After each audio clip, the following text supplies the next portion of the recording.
Aerial drone footage of flooded neighborhoods, drowned power lines and destroyed homes along the Gulf Coast. Hurricane Beryl has moved on, but the devastation it left behind is staggering. With more than $15 billion is estimated damages, widespread power outage and entire communities displaced, the Gulf Coast is facing one of the most intense hurricane recovery efforts in recent years. Satellite image of Beryl's path. Beryl made landfall near Matagorda Bay, Texas as a Category 3 storm with sustained winds over 115 miles per hour, smashing into coastal towns and tearing through Houston, Galveston, and parts of Louisiana. Collapsed buildings, storm-surged cliffs, residents wading through flooded street.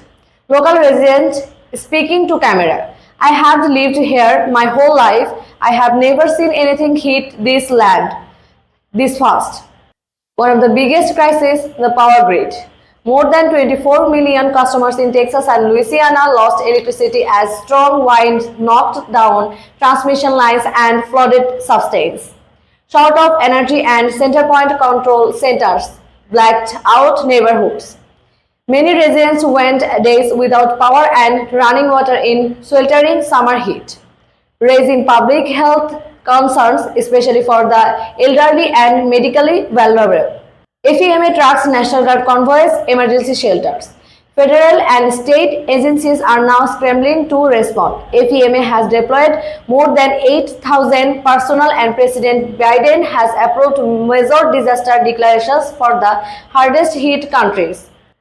FEMA director speaking has said, "Our top priority is restoring power, sheltering these displaced, and getting emergency aid to every impacted community.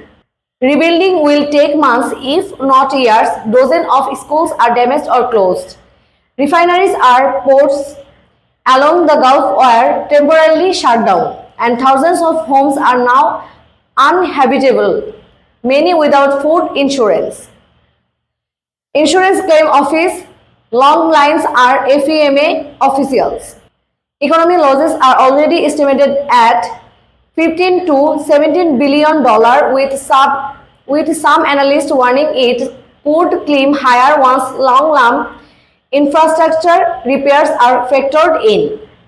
Climate change say Beryl's rapid intensification, strengthening from a tropical storm to a major hurricane is less than 48 hours, is a part of a concerning trend in the age of climate change. Meteorologists or NOAA scientists say that ocean temperatures in the Gulf were unusually high. The supercharged the storm and gave communities very little time to prepare. This storm marks thus the beginning of the 2025 Atlantic hurricane season, which forecasters predict will be one of the most active in decades. Storm tracker showing upcoming tropical systems forming in the Atlantic.